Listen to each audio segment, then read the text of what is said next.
Hello friends, welcome to the new video of revision series. In this video, we are discussing some standard problems related to the concentric cell problems. Okay, let's start. What are the topics covered in this video? The first topic, electric field and a potential in charged cell. Charge cell से related हम electric potential और electric field देखेंगे. Okay. Second, how to write the electric field and a potential in a concentric cell. Concentric sales में electric potential and electric field कैसे लिखते हैं वो देखेंगे. थर्ड हम देखेंगे question on finding potential. Okay, charge density दे रखी होगी हमें और इलेक्ट्रिक पोटेंशियल कैसे फाइंड करेंगे वो वाले क्वेश्चन देखेंगे. Okay. Fourth, question involving earthing. Earthing पे किस टाइप के क्वेश्चन आते हैं वो देख रहे होंगे हम इस वीडियो में. Fifth, question involving concentric shells. Okay, concentric shells से अगर हमने मतलब आपस में जोड़ दिया, कॉन्टैक्ट में रख दिया वायर के थ्रू, तो उससे रिलेटेड जो भी क्वेश्चन बनते हैं वे सारे देखेंगे हम. ओके, अगर आपने ये पांचों टॉपिक्स कवर कर लिए तो आपके कंसेंट्रिक सेल रिलेटेड से जितने भी प्रॉब्लम्स होती है वो सब अपने आप ही कवर हो जाएंगे. So let's start the video. Okay, firstly we will see electric field and a potential due to the charge shell. Charge shell के कारण इलेक्ट्रिक फील्ड एंड पोटेंशियल क्या होता है वो देख लेते हैं. ओके, मान लीजिए हमारे पास कोई सेल है. शेल मतलब कि अंदर से क्या होगा, ये होलो होगा, है ना. अंदर से होलो है. और इसका रेडियस मैंने बोल दिया आर है. इस पर चार्ज कितना है, क्यू. ओके, सो मुझे अब इसकी इलेक्ट्रिक फील्ड क्या होगी, इनसाइड आउटसाइड सरफेस पे, और पोटेंशियल क्या होगा, इनसाइड आउटसाइड एंड सरफेस पे, वो देख लेते हैं. ओके, सबसे पहले देख लेते हैं for R less than R. और ये आर क्या है हमारे पास, रेडियस. रेडियस से कम मतलब कि इनसाइड वाला केस. ये कौन सा केस आ गया, इनसाइड. इनसाइड क्या होगा, इलेक्ट्रिक फील्ड क्या होगा, जीरो होगा. एंड पोटेंशियल क्या होगा, के क्यू बाई आर कॉन्स्टेंट होगा. ओके, ये चीज़ आपको याद रखनी है. मैं आपको पिछली वीडियोस में आपको ये चीज़ें बता चुका हूँ कि कैसे आ रही है. Okay, for R greater than radius, so इसका मतलब ये आउटसाइड पॉइंट है. सो इस पॉइंट के लिए क्या होगा मेरे पास, electric field K Q by R square and potential होगा V equals to K Q by are.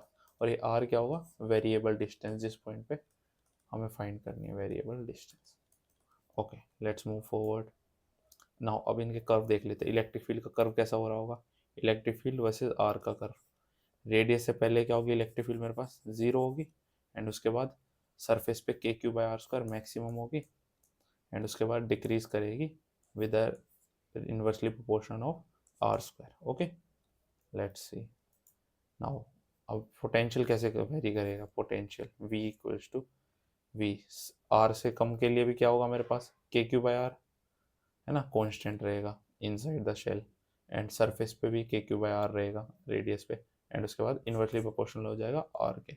Okay, सो अब आगे नेक्स्ट प्रॉब्लम पे चलते हैं.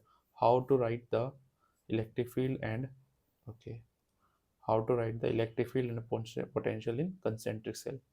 कंसेंट्रिक सेल्स में हम पोटेंशियल और इलेक्ट्रिक फील्ड कैसे लिखते हैं वो चीज़ देख लेते हैं. Okay, so potential at A B C को देख लेते हैं. सपोज कीजिए हमारे पास ये डायग्राम है. एक रेडियस आपको दिख नहीं रहा होगा, मैं आप विजिबल कर देता हूँ. ओके, मान लीजिए शेल नंबर 1 है ए, इसका इनसाइड पॉइंट है फर्स्ट सेल के, एंड सेकंड का बी, एंड थर्ड का सी पॉइंट आउटसाइड है. ओके, फर्स्ट वाले पे चार्ज कितना है, Q1. सेकंड वाले पे चार्ज कितना है, -Q2. एंड थर्ड वाले पे Q3. फर्स्ट वाले का रेडियस R1, सेकंड वाले का R2 एंड थर्ड वाले का R3. ओके, सो अब देख लेते हैं इनके कारण पोटेंशियल क्या क्या होगा ए पे और बी पे. पोटेंशियल एट ए क्या होगा, पोटेंशियल का फॉर्मूला क्या क्या होता है हमारे पास, v equals to K Q by are. और क्यू को कैसे रखते हैं हम, साइन के साथ रखते हैं ना. सो सबसे पहले ए पॉइंट के लिए तीनों, ए पॉइंट जो है वो इनसाइड है सबके लिए, है ना. ये पहले स्पेयर के भी अंदर है, दूसरे स्पेयर के भी अंदर है, और तीसरे स्पेयर के भी अंदर है ना, ए पॉइंट. सो इसके लिए क्या होगा, इनसाइड क्या रहता है, पोटेंशियल कांस्टेंट रहता है ना, जो भी रेडियस होता है. तो के क्यू बाय आर, के क्यू बाय R1 हो जाएगा हमारे लिए फर्स्ट वाले स्पेयर के लिए पोटेंशियल. सेकंड के लिए माइनस का के क्यू टू बाय R2 हो जाएगा. थर्ड के लिए के क्यू3 बाय R3. क्लियर हुआ ना कैसे हुआ. तो पोटेंशियल क्या होता था हमने प्रीवियस स्लाइड्स में देखा. हाँ, यहाँ पर देखा हमने पोटेंशियल क्या होता है, सरफेस के मतलब कि स्पेयर के अंदर क्या रहता है, के क्यू बाई आर रहता है कांस्टेंट. अब मान लीजिए ये वाला हम, मैं आगे आपको एक्सप्लेन करूँ. हाँ, सपोज कीजिए इसके अंदर के फर्स्ट वाले सेल के अंदर, ये first shell, second shell and ये थर्ड सेल, है ना. फर्स्ट वाले के लिए क्या होगा मेरे पास, के क्यू बाय R1. सेकंड वाले के लिए अंदर पोटेंशियल क्या होगा इसके, प्लस का माइनस KQ2/R2, एंड थर्ड के लिए प्लस KQ3/R3। ये चीज़ हो जाएगी, है ना। ये मैंने आपको एक्सप्लेन भी कर दिया है।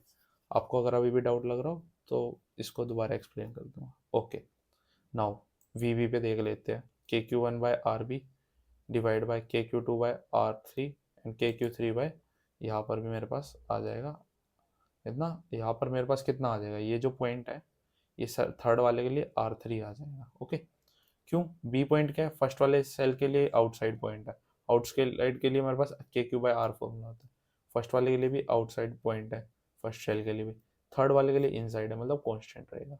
ओके, अब VC देखो तो मेरे पास VC क्या है, सबके लिए आउटसाइड पॉइंट है, तो KQ/RC तक का डिस्टेंस, RC तक का, RC तक का।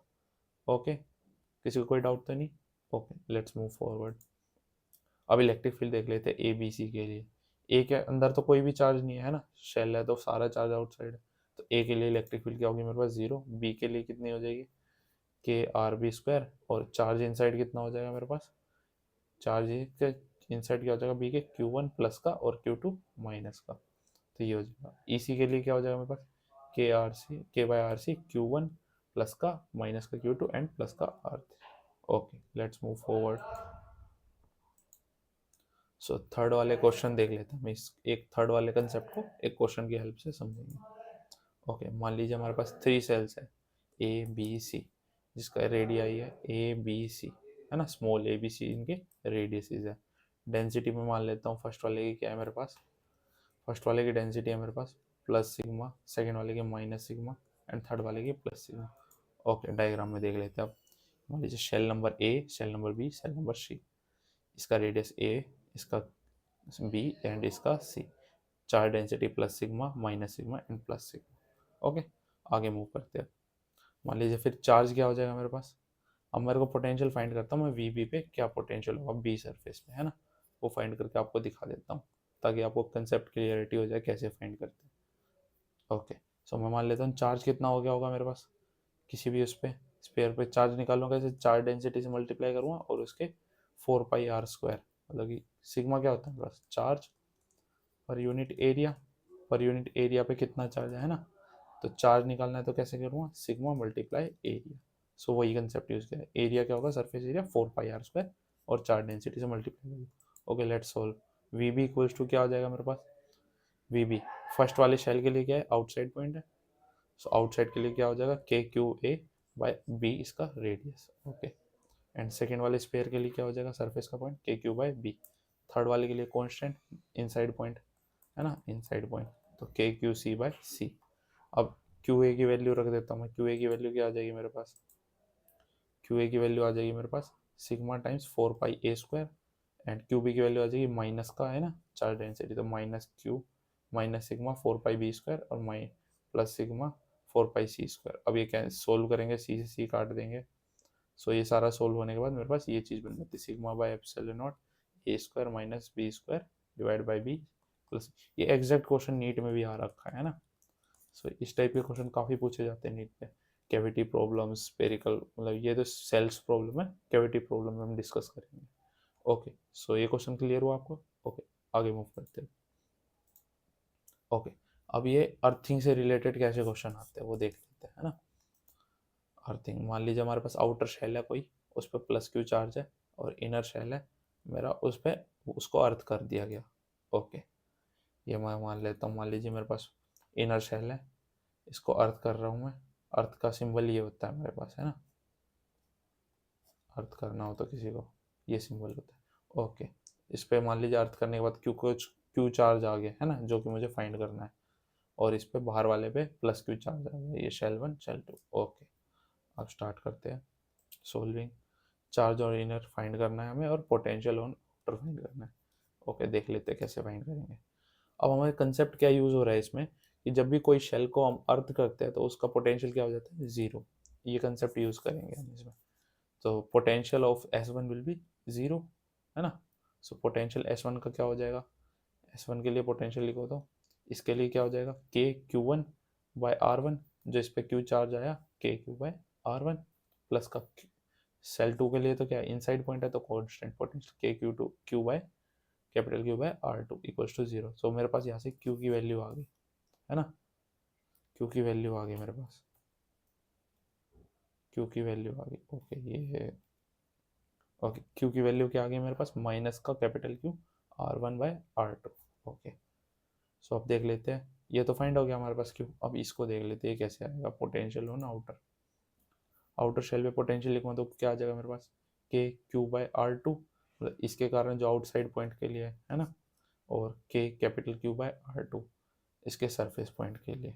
सो क्यू स्मॉल क्यू की वैल्यू पुट करिए just minus capital Q R1/R2 and plus का K/Q/R2।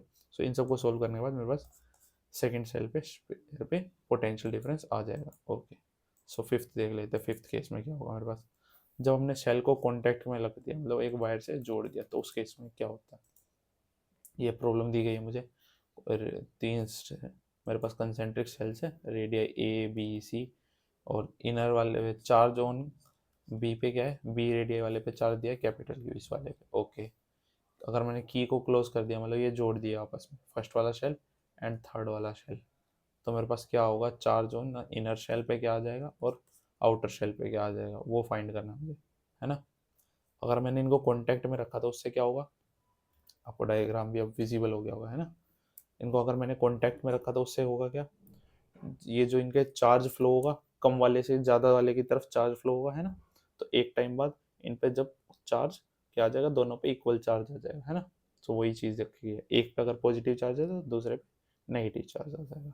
Okay so minus Q आ गया, मैं बोल लेता हूँ इनर पे, और आर वाले पे प्लस क्यू आ गया। और ए बी सी का रेडियस का रेशियो दिया मुझे 1:2:3। जैसे मैं ऐसे बोल सकता हूँ B equals to 2A, C equals to 3A। Suppose Q flows from A to C। Okay ये सब मैंने क्वेश्चन की स्टेटमेंट पढ़ ली। अब सॉल्यूशन देखते हैं इसका।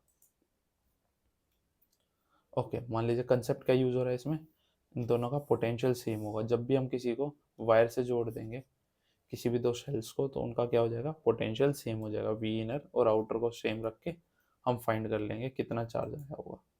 सो इनको सिंपली मैंने करा, सो के माइनस का K/Q/A आ जाएगा। फर्स्ट इनर वाले के लिए ले रहा हूँ मैं, है ना, जो अंदर वाला स्पेयर था मेरे पास, अंदर वाला स्पेयर था उसके लिए लिया मैंने। इसके लिए क्या हो जाएगा, ये वाले पॉइंट सेकंड स्पेयर के लिए इनसाइड पॉइंट, थर्ड वाले के लिए भी इनसाइड पॉइंट, एंड फर्स्ट वाले के लिए सरफेस पॉइंट। तो माइनस K/Q/A प्लस का K/Q/B एंड प्लस का K/Q/C, है ना। और आउटर वाले के लिए देखो तो मैं आउटर वाले के लिए क्या हो जाएगा, ये सब इन दोनों के लिए आउटर पॉइंट, मतलब माइनस K/Q/C प्लस का K/Q/C एंड प्लस का K/Q/C। ओके सब इन सबको सोल्व होना था, ये तो कैंसिल आउट हो गया आपस में। सो ये मेरे पास हो जाएगा माइनस K/Q/A प्लस का K/Q/2A minus K/Q/3A and Q को मैंने पुट कर दिया 3A, एंड यहाँ पर भी 3A पुट कर दिया ताकि कैलकुलेशन हो सके।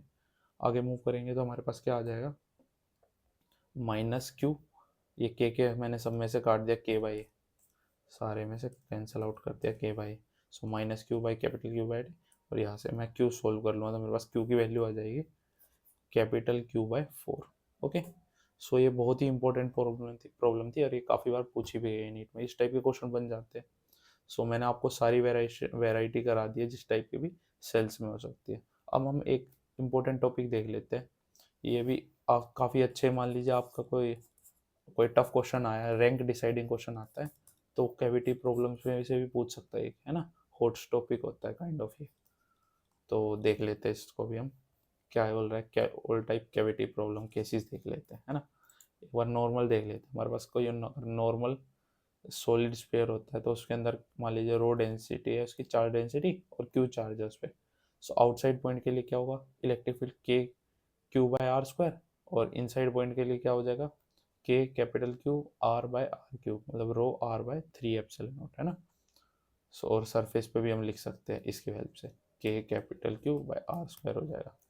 ओके ये सब चीज़ें होती है। अब कैविटी क्या है, मान लीजिए कैविटी होती क्या है, मान लीजिए मेरे पास कोई स्पेयर है, सॉलिड स्पेयर पूरा भरा हुआ, इसमें से मैंने छोटा सा हिस्सा काट दिया, ये स्पेयर क्या कर दिया, रिमूव, तो ये क्या बन गई, ये वाली कैविटी बन गई, अंदर से खाली पोर्शन, तो इसको हम कैविटी बोल रहे हैं। Okay let's C.